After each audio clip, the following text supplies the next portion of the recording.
আর নবী বলেছে স্বামী স্ত্রী এই রোমান্টিক সময়টাতে যদি একটা ঘন্টা যদি কাটাইতে পারে রে, তাহলে 1 বছরের নফল ইবাদতের সওয়াব দিয়ে দিবে।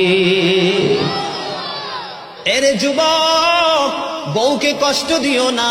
স্বামী স্ত্রী যদি কিয়ামতের দিন কমপ্লেইন করে, তুমি যত বড় মোল্লা সাহেব হাজী সাহেব হন, নসিবই জুটবে না।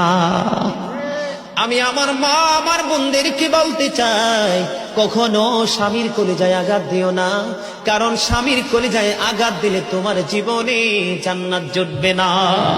বন্ধুরে আমার, আমি আমার নবীর জীবন থেকে যদি আপনাদেরকে আরেকটা এক্সাম্পল দেই বন্ধু, এখন আমি আমাদের দেশে স্বামী স্ত্রীর মধ্যে গলদ আছে না নাই? বর্তমান সমাজের যুবক যুবতী, নববধূ নবদম্পতি যারা স্বামী স্ত্রী, তাদের মধ্যে ম্যাক্সিমামই কলহ আছে না নাই?